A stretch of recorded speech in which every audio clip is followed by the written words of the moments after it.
ನಮಸ್ಕಾರ ಅಶ್ವವೇಗ ಡಿಜಿಟಲ್ಗೆ ಸ್ವಾಗತ. ನಾನು ಡಯಾನಾ ಕೂರ್ಗ್. ಇತ್ತೀಚೆಗೆ ಕೋರ್ಟ್ ಅನುಮತಿಯನ್ನ ಪಡೆದು ಮೈಸೂರು ಫಾರ್ಮ್ ಹೌಸ್ಗೆ ಹೋದ ನಟ ದರ್ಶನ್ ಅವರು ಕಾಮಾಕ್ಷಿ ಆಸ್ಪತ್ರೆಗೆ ಆಗಮಿಸಿದ್ದಾರೆ ಎಂದು ತಿಳಿದು ಬಂದಿದೆ. ದರ್ಶನ್ ಮೈಸೂರಿನ ಕಾಮಾಕ್ಷಿ ಆಸ್ಪತ್ರೆಗೆ ಬಂದಿದ್ದು ವೈದ್ಯರ ಸಲಹೆಯನ್ನ ಪಡೆಯುವುದಕ್ಕೆ ನಟ ಆಸ್ಪತ್ರೆಗೆ ಭೇಟಿ ಕೊಟ್ಟಿದ್ದಾರೆ ಎನ್ನಲಾಗ್ತಾ ಇದೆ. ನಟ ದರ್ಶನ್ ಫಾರ್ಮ್ ಹೌಸ್ನಿಂದ ಮೈಸೂರಿಗೆ ಆಗಮಿಸಿದ್ದು ವೈದ್ಯರ ಸಲಹೆ ಪಡೆದು ತೆರಳಿದ್ದಾರೆ ಎಂದು ತಿಳಿದು ಬಂದಿದೆ.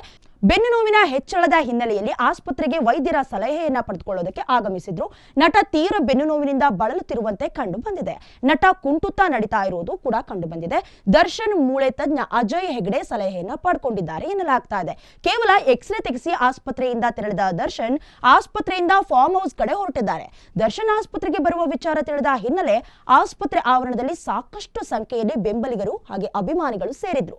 15 ನಿಮಿಷದಲ್ಲಿ ತಪಾಸಣೆಯನ್ನ ಮುಗಿಸಿಕೊಂಡು ದರ್ಶನ್ ಅವರು ಹೊರಟಿದ್ದಾರೆ ಎನ್ನಲಾಗ್ತಾ ಇದೆ. ಇನ್ನು ನಟ ದರ್ಶನ್ ಅವರು ಜೈಲಿನಿಂದ ಬಿಡುಗಡೆಯಾಗಿ ಪತ್ನಿಯ ಹೊಸಕೆರೆಹಳ್ಳಿ ಫ್ಲಾಟ್ಗೆ ಹೋಗಿದ್ರು. ಅಲ್ಲಿಂದ ನಟ ಕೋರ್ಟ್ಗೆ ಅನುಮತಿಯನ್ನ ಕೇಳಿ ಮೈಸೂರಿಗೆ ಬಂದಿದ್ರು. ಸದ್ಯ ದರ್ಶನ್ ಅವರು ಮೈಸೂರಿನ ಫಾರ್ಮ್ ಹೌಸ್ ನಲ್ಲಿ ರಿಲ್ಯಾಕ್ಸ್ ಆಗ್ತಾ ಇದ್ದಾರೆ ಎಂದು ತಿಳಿದು ಬಂದಿದೆ.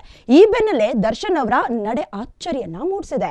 ಹಾಗೆ ಫಾರ್ಮ್ ಹೌಸ್ ನಲ್ಲಿದ್ದ ಸಿಸಿ ಕ್ಯಾಮೆರಾಗಳನ್ನ ನಟ ದರ್ಶನ್ ತೆಗೆಸಿದ್ದಾರೆ ಅಂತ ತಿಳಿದು ಬಂದಿದೆ. ಟಿ ನರಸೀಪುರ ರಸ್ತೆಯಲ್ಲಿರುವ ಫಾರ್ಮ್ ನಲ್ಲಿದ್ದ ಸಿಸಿಟಿವಿ ಕ್ಯಾಮೆರಾವನ್ನ ತೆಗೆಸಲಾಗಿದೆ. ವಿನೀಶ್ ದರ್ಶನ್ ಫಾರ್ಮ್ ಹೌಸ್ ನಲ್ಲಿ ಹಲವಾರು ಸಿಸಿಟಿವಿ ಕ್ಯಾಮೆರಾಗಳಿದ್ವು. ಈ ಹಿಂದೆ ಫಾರ್ಮ್ ಹೌಸ್ ಗೇಟ್ ಹಾಗೂ ಮರಗಳಲ್ಲಿ ಇದ್ದ ಸಿಸಿ ಕ್ಯಾಮೆರಾಗಳನ್ನ ಈಗ ತೆಗೆಸಲಾಗಿದೆ. ಇದೀಗ ಫಾರ್ಮ್ ಹೌಸ್ ಗೇಟ್ ಬಳಿ ಯಾವುದೇ ಸಿಸಿ ಕ್ಯಾಮೆರಾಗಳು ಇಲ್ಲ. ನಿನ್ನೆ ಆರಾಮವಾಗಿದ್ದ ದರ್ಶನ್ ಅವರಿಗೆ ದಿಢೀರ್ ಏನಾಯ್ತು ಅನ್ನುವಂತ ಪ್ರಶ್ನೆ ಕೂಡ ಮೂಡ್ತಾ ಇದೆ. ನಿನ್ನೆ ಆರಾಮವಾಗಿ ಓಡಾಡ್ತಾ ಇದ್ದ ರೇಣುಕಾಸ್ವಾಮಿ ಪ್ರಕರಣದ ಆರೋಪಿ ದರ್ಶನ್ ಅವರು ಇಂದು ಕುಂಟುತ್ತಾ ಬೆನ್ನು ಹಿಡ್ಕೊಳ್ಳುತ್ತಾ ವಾಕಿಂಗ್ ಮಾಡ್ತಾ ಇರೋದು ಕಂಡು ಬಂದಿದೆ ಎನ್ನಲಾಗ್ತಾ ಇದೆ. ದರ್ಶನ್ ಅವರು ಸಿಸಿಟಿವಿ ಕ್ಯಾಮೆರಾ ತೆಗೆಸಿರೋದ್ರ ಬಗ್ಗೆ ನಿಮ್ಗೆ ಅನ್ಸುತ್ತೆ ಕಾಮೆಂಟ್ ಮಾಡಿ. ನೋಡ್ತಾ ಇರಿ ಅಶ್ವವೇಗ ಡಿಜಿಟಲ್.